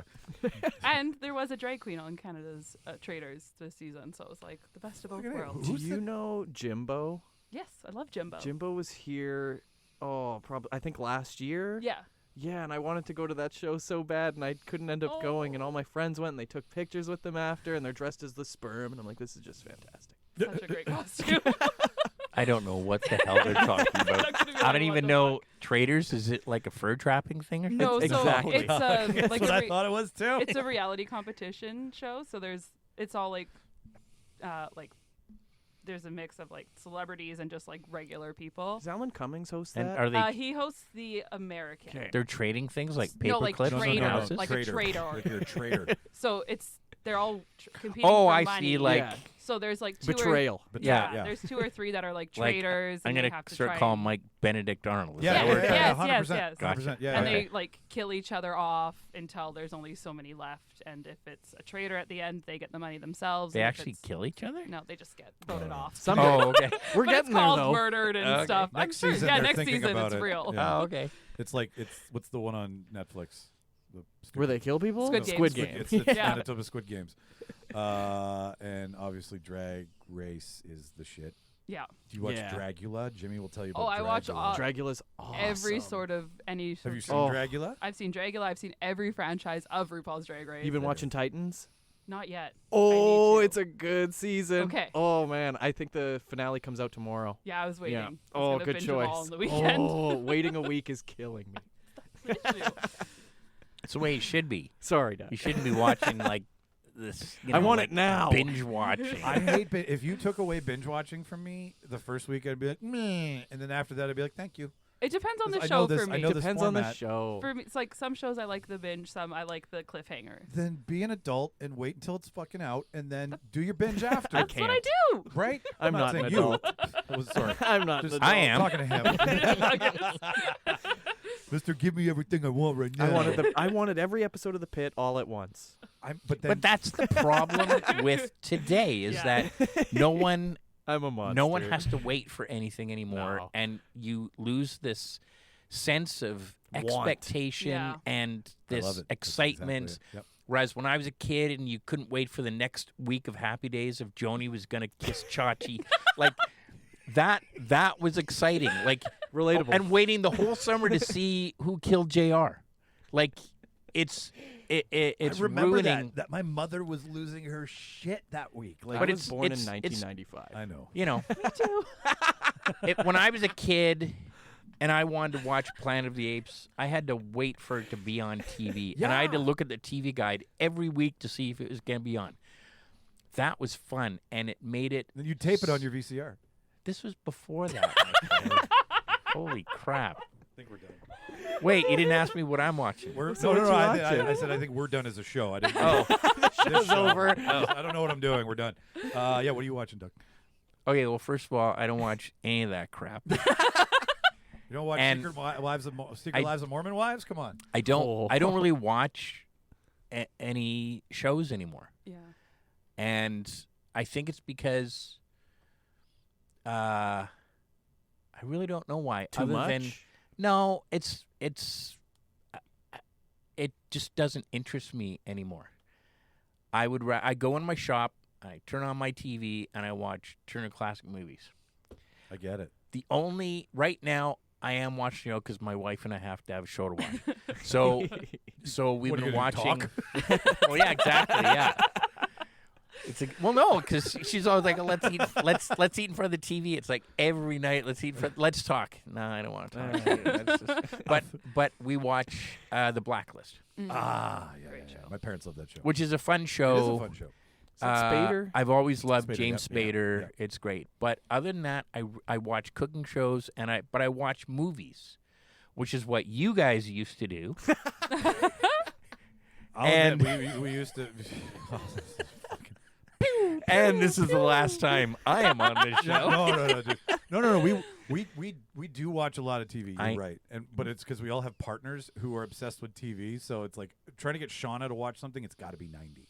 Well, If here's it's the over thing. 90 minutes, Oh. she's out. There's so much stuff out there now that it's almost I in my mind going, I have to watch something that's not going to waste my time, and I would Yeah, rather right. watch something that I know I'm going to like. Yes. Totally. And I could have watched. It's like get 12 that. Angry Men. I could watch that a million times, and it's such a great movie. And I don't want to waste my time starting to watch something like we started to watch Pluribus. Now, I probably didn't give it a good chance because I only watched one episode, Watch it. and watch it. I love didn't this really show. like it. But Teresa's been watching it, and she didn't like the first episode. But then she started Pulled her in. watching Really? The it and first got episode into didn't it. suck her in? No, because maybe it did, and she's just lying to me. I don't know. But Well, she's talking to you. I watched it, and it was like, this is kind of like The Walking Dead to me. Okay. And I'm watching it too. I didn't get into it, and I went outside of my shop and Put on and Turner Classic Movies. and I did, yeah. Huh. But that I would rather watch Forbidden Planet. I agree with you 100%. Whenever I'm editing, there's always something from my childhood or something from the 90s on in the background. I am not watching a TV show. I am happy with, like, in my mind's eye, I've seen this so many times. I don't have to look at it. I know what's happening. The dialogue makes me happy. It's scary picking something new to watch because, like you said, you really don't want to Yeah. waste your time. Like, there goes 2 hours. Like if I'm in the shop, I have a Fire Stick, and I subscribe to this thing called IPTV. Mhm. You guys know what it is? Yep. Yep. We know And they exactly have what this you're talking 24/7 The section. I 24/7 don't know what movie the- channel. I know Yeah. exactly He what knows you're talking exactly about. But it's what you're movie talking and TV shows. Yeah. Yep. So, for instance, yesterday I was in my shop all day, and I watched the Bob Newhart show. And you can 'Cause- just jump right in. because it's so well written, Yeah. and it's hilarious, and there's nothing like that on TV now. You know what? I agree with you. And some may call you an old crotchety man for I being- am. There's not, but you're right though. There's there's too Yeah, I much. am right. You Oh. agree with the guest. Always. No, but genuinely, you are right. Everything now is something similar to what it was. Yeah. It's a reboot. It's a requel. It's nothing new. It's nothing from the brain of someone who's experienced something that we've never seen, or at least it's a different take on something we've seen before. You want to get into From the tropes and all that twisted shit? mind of Andy Muschietti. Sure, yeah. Welcome to Derry. Let's kill kids. But yeah, no, you're right. So it's easier and a lot more enjoyable to watch the hits than take a chance on a TV show that you need 3 hours before you're like, fuck, this is stupid. Yeah, but that's the why first one's like not I gonna pull can't you in. watch any superhero movies anymore. Like I can't watch the Avengers. I can't watch any of that stuff. I gave Superman a 3 out of 5. Watch Yeah, I this. hate Michael. I didn't quite a even bit. wanna watch He's it. completely wrong. It's like I am the biggest Planet of the He was Apes fan, And I still haven't seen Kingdom of the Planet of the Apes. And I know why, because the original ones are still so good. They I've are. seen all We the saw the new one in theaters, didn't we? We did see the new one in theaters, but I do not get excited for. There Apes was Together Strong, Michael. What was that? Apes Together Strong. I know Caesar, but like I know what he's talking about. The originals are so good because they're just the first time. Yeah. This is, But it's not just that. It's also, so I'm going to interrupt you. Go ahead. Because, as you said, I'm right about everything. He did Floor say is that. yours. Especially the first movie. Those old movies, and this is what makes them great, they had to be so well written with great characters because they didn't have all the fancy special effects and digital effects and explosions and stuff happening. In the original Planet of the Apes, there's none of that stuff. But the characters are so good and the script is so well written that you're super engaged. That's why all those old movies work so well. They're well written, they're well shot, they're well executed. Today, if it doesn't have a special effect or an explosion or a guy People flying or lose whatever, interest. after 5 or 10 minutes, Yeah, you're right. you know, Yeah. the kids are going to be like, or on their phones or whatever. And those apes were really good actors. What, Jimmy, are you talking about the old ones? Yeah. Yeah, he's Yeah. But the makeup's Jimmy. Oh, he just fucking goes. The makeup's still hold That was up. make. My God, you are 30 or whatever the hell you are. We got him again. They are. Folks. They're great. They're great. Those apes are great actors. Those fucking apes. They trained him well. Yeah. We're him rage baiting our guests Tell today. him about the trivia thing you had the other night about the monkeys in Wizard of Oz. No, it was the monkeys in. No, it was the flying monkeys. They tried to use monkeys in Gremlins. Oh, that's right. And they So- tried to put like gremlin masks on the monkeys. Really? This is just something I read. I didn't. Yeah. No idea. This Read it on apparently- the internet. They tried to put a gremlin hat on a I monkey. think you've been fooled. Well, we told it as true at our trivia We night. did. We did. I'm gonna come to one of Someone's your gonna trivia fact nights, check by that the way. now. Because I got a lot of stories about the original Wizard of Oz. Fuck. Come on down. Well, But this is, again, the great thing about movies. When I was a kid and I saw the Wizard of Oz for the first time, I thought those were real. And I wanted Yeah. to know, how did they make them fly? Well, Like, they're they just could little fly. people, Doug. They're real. No. Oh, you mean the monkeys? Sorry. Yes. And It's like you've never seen a short but person this is the magic of, for instance, that Yeah. movie. Yeah. Right. I mean, I don't know how old I was when the first time I saw it, but it's again such a well executed, so well written movie with great characters. The stakes were higher because it was all in camera. Now it's like, we didn't get it here, we can fix it there. And when you can fix it there, I think you really lower the pressure, you lower the stress, and you go, all right, well, whatever. And then you lack in story, you lack in character because you know, Well, it's lazy, and you're just making up for it by putting something like Yeah. that in 100%. or whatever. And I just don't. where it was all on Long Cheney to make it look good, Yeah. and at the detriment to his health, did things that you're still using today, and there's a reason that's why they look good. Lead-based paint. No, it wasn't then, Jimmy. He believes everything he reads. I do. He was also a really heavy smoker, Lon Chaney. I was. Oh. Yeah. What's the last good movie you watched so we don't talk about TV anymore? With or without wife? That's recent. With or without my wife? Yeah, either in the shop, but something that's recent. She, if it's black and white, it might as well be in Chinese. 'Cause she's just like, I don't want to watch that. Same with Shauna. I've been really trying to watch the classics, and she's like, fuck, do it on your own time. I can't remember the last good movie I saw. Wow. Are you talking about like a new? Yeah, new movie. Like, what was the last movie you were like, wow? Like Have you- Christopher Walken. You do make that sound after every movie we see. Wow. I'm trying to get you to stop. I had a whole bunch of movies come out this year. You did. What was, I think one of them I thought was pretty good. Was it Clown? Yes, Clown in a Cornfield. Loved it. Oh, look at that Friendo hat. The Bay Pen syrup. Delivered And exactly you know what why? it promised. It's not because I worked on it. It was because it didn't take itself seriously. It was supposed to be a campy, fun horror movie, Way reminiscent funnier than I of thought. the early '80s. Incredible. And it nailed it. Yep. Couldn't agree with you more. Even if I didn't work on it, I would have liked it. There you go. It's even better that it's something local that now listener can go be like, oh, where Delivered exactly what it cornfield promised. is that in? Yeah. And like, I mean, it's that, and then this weekend is Silent Night, Deadly Night Yeah. is coming out, which is another remake. Like, if you are gonna do a remake, at least do what these are doing. Right? Yeah. Why? Which And is, then like, that one is not too. I pulling- think. Yeah. Yeah. It's Like like- I built all the mega effects for that too. Oh. I worked on that one as well. Yeah. Nice. Yeah, that's right. Yeah. I'm currently trying to reach out to Ruby and see if we can get her on the old Zoom. Oh well, let me. I So you have keep in contacts. talk with her still, so let me know. Oh, that would be fantastic. Yeah. I would love to talk to her after it comes out because no one wants to let us see stuff before it comes out. We're still Yeah. working on that part of the show. I was talking with her just the other day, so I'll message her Okay, again. we will talk. Yeah, Yeah. because I loved her on Shameless Oh, she's great. as Lip's girlfriend on that.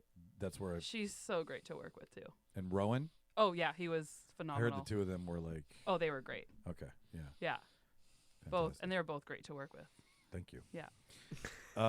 Is there anything that listeners should watch out for that you guys have coming up? You mentioned Normal. Were Yeah, you on Normal as well? I or were helped you- out for a few days on Yeah, Normal. okay. Yeah. I think Normal's going to be really good, so I hope everybody goes to That see it. feels like, I mean, we saw Nobody 2. We love Odenkirk. We love Odenkirk, big fans. Saw him throw that pitch at the Gold Eyes game that night. Oh, that yeah. that was fun. Right down the middle. I have another movie coming out in April in the theaters called Psycho Killer. Yeah. Qu'est-ce Same que writer c'est? as Seven. Same writer as Seven. Apparently incredibly hard horror, right? Like, Yes. All right. yeah, like going back to what Seven was, it's kind of in the same Mhm. vein as that. Yep. Yeah, that was shot over Manitoba. What do you got? coming Well, up? Silent Night, Deadly Night, and Silent then Night, Deadly next year, I'm not sure when, but I did the reboot of Little House on the Prairie. This Ah, that'll be, yeah. I think we they're were- aiming for a 2026 release. Okay. And Yeah. I listener, if you don't know, there was a set that was built in rural Manitoba for Little House on the Prairie. We got to rent to you guys for that one. Oh, yeah. All that decking. Yeah, That was a very fun conversation at work that day. I can imagine. I'll tell you about that off book. Yeah. But there is a set still there, if I'm not mistaken. They've Yeah, just they kind of chained kept it it up up. and but I There's heard a Cook's Creek, right? yeah, Yeah, Cook's out in Creek right Cook's by the Creek, church. yeah. Church there. But what they did for that, so just in case you're curious when it comes out, the town got bigger as the story went on, if I'm not Yes. mistaken, right? Yeah, so they they kept added a bringing few more. buildings out to the field and like putting up more Yeah. buildings because the town kept getting bigger. So it was kind of cool to see the set grow in continuity with the actual story. Yeah. Yeah, I went out there once and got a good glimpse of it from the highway. But I mean, they did a great job. It was really cool to be like when my first day at the town set was really cool. and like I also have some shots from the horses that they were. Oh, the horses Working were with- so great. In, I in love the, those horses. But they had the horses. Really in good a, actors. They were. They had horses in a water tank in Big Sky, and they had to do like a Yeah. like a cart turned over in the middle of the water kind of thing. And someone sent me some shots. I was like, Jesus Christ, it's gonna be good. Listener, check out both of these things that these guys are gonna be doing. They make great shit. And if you haven't seen The Long Walk yet, Or you- Citizen Kane. or Citizen Kane, just watch more movies according to Doug. And Black and white. I'll leave his email, and you can describe 6-7 to him. listener. Make sure that he Leave him gets- 6 or yeah, 7 emails. 6 or Is 7. that the new 69? No, No. Okay. If only it was that simple. I wish it was. I am. It's literally nothing. It's nothing. It's nothing. I think it's just a Oh. trolling of the elders. No, it's what it was like a clip of something that got turned into a song, and now this younger generation use it to just rile each other up in class. Like It's if someone provocative. says, they literally just keep saying it back and forth to each other and louder, and that's the whole point. See, when I saw it Is done, That's what it is? It's literally just God, to it like It gets weep. people going. Yeah, I it just- weep for the future. it's oh, no I'm gonna kill same. myself before these people take care of me. We're putting you You're in only home. 42, though. You're I know. like a young. Oh, we got a great home plan for Mike. No, I'm pretty sure that's all it is. It's just they just took it and nothing. ran with it. I thought It's like 'cause literally I saw, nothing. I saw someone do the hand thing, like meh. Well, what? because that's what it originally came it, and then it just turned into this nonsense. I thought like 6-7's like come see come saw or like meh, right? Like it's either the here or there. No, it's nothing. literally nothing. You heard it here There's first, no listener. point to it. You thought it was French Canadian? Well, no, I just yeah, definitely. Fucking well, French talk with their hands, so it makes sense. So do I. No, I'm like 95% sure that it is actually no reason behind it. Tabernacle. Listener, Long Walk is on digital release. I don't know if it's streaming anywhere, but it is on digital release. So go rent it. Go Can rent it support on Prime, You yeah. can rent it on Prime. Okay, great, awesome. All the bios will be in the show notes if you're interested to see what these guys have worked on in the past and you want to see more from them. We'll make sure that's readily available. There is a kitten coming down here. Billy, What are you doing here? I know we're in here. This is where she sleeps. Hi, Billy. Yeah, she's just gonna sit there for a couple seconds while she ruins my exit to the show. Billy, oh, you didn't come in? Okay. She didn't ruin your exit. You're just easily distracted. That's true. I pointed, and that like was all it like took. the young generation of today. Hey. I'm an elder millennial, not a millennial. If this is your first time listening to the show, then it was a treat. What a confusing episode to start on. Not really. I mean, the real debater's talking to people. Yeah, okay, that's odd. But we do a lot of things. There's a lot of episodes. Doug's been on the show multiple times. All you have to do is just say Doug Morrow in the search bar on our website, therealdebaters.ca, and you can listen to the first one where I'm super nervous. You can listen to the second one where we went to his studio. You can listen to the third one where I was like, I know who I'm talking to. Or this one. They're all there. Plus like 300 other episodes, right? That's true. Yeah. There's debates. There's arguments. We talk about movies on them sometimes. You should listen to those. It's mostly just TV. Those are getting few and far between. Hey, we do both, okay? When I first met these guys, they were like, we hate TV, movies. Well, and now we spend the whole time talking about Netflix and Stranger Things. I don't. I dropped a crab cake in my pants just sitting here waiting to talk about movies. I saw Rental Family. It was pretty good. I really I liked watched it. Sisu 2 last week. That looks With really Brendan good. Fraser. It was does. really good. Saw it in Yeah. It looks theaters. really Cried sweet. 5 times. Yeah. It was great. You don't need to see Sisu 2. It's stupid. If you saw Sisu 1, then you know See, the we that- watch no. movies. That's the Finnish miner who his family was killed during World War II by a bunch of Russians. So he goes on this crazy revenge rampage. Oh, As they oh were. yes, Okay, I know. So they yes. made a sequel. I saw Sisu the sequel. commercials for it. Yes. Yeah. They flip a tank 360 degrees using explosives. wow. That's awesome. It jumps the tank, is Cool. what I'm Do saying. they do that on Turner Classic Movies? Yeah, huh? Jimmy, they don't have to. It's all in dialogue, Jimmy.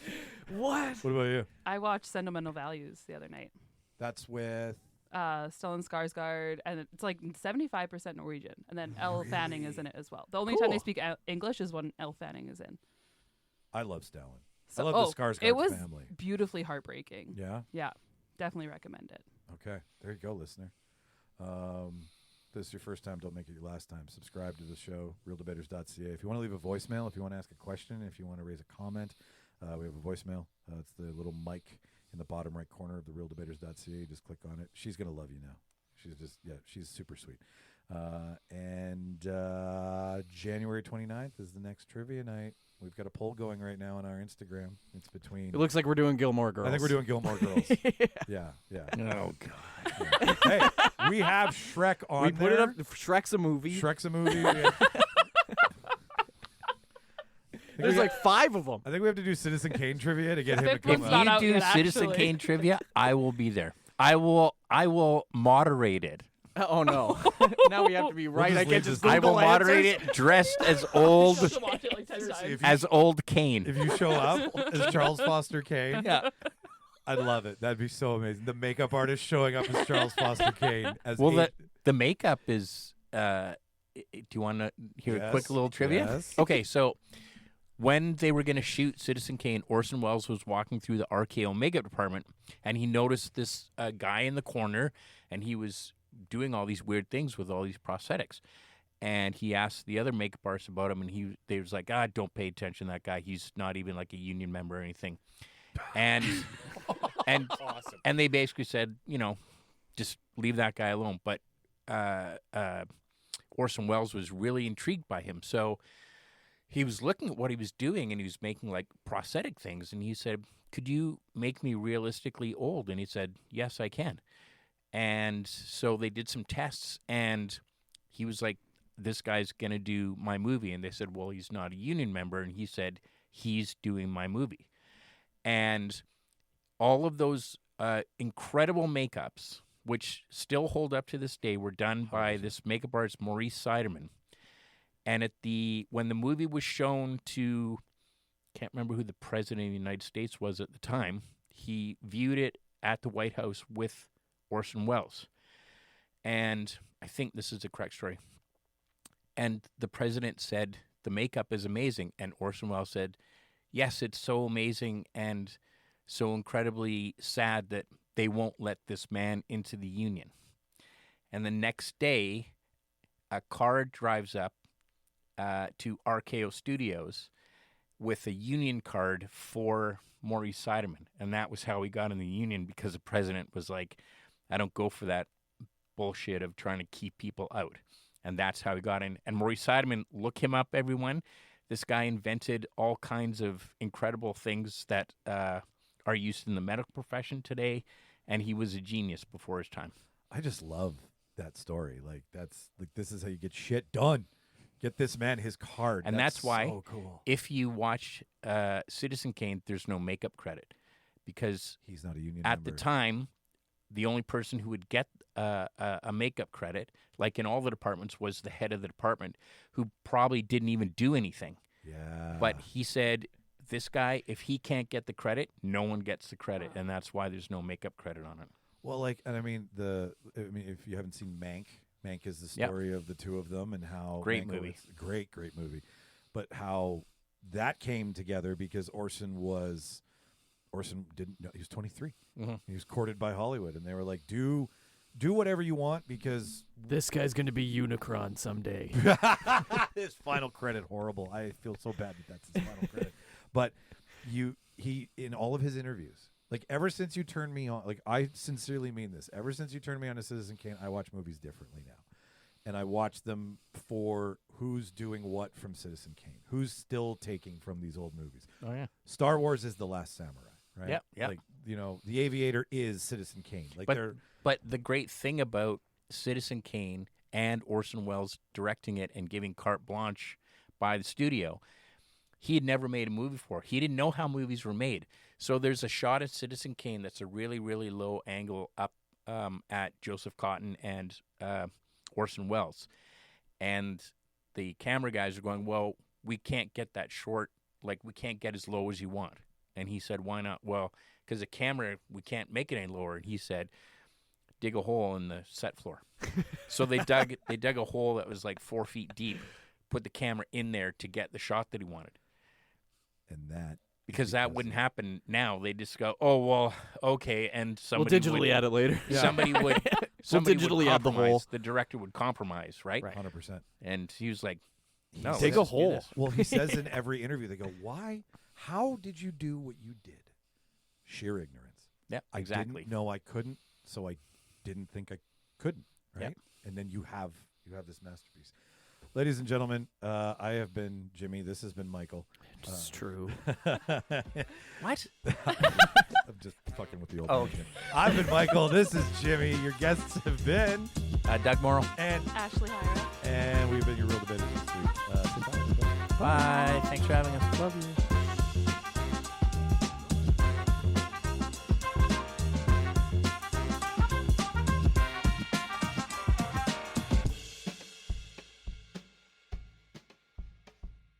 Thank you for a very enjoyable game.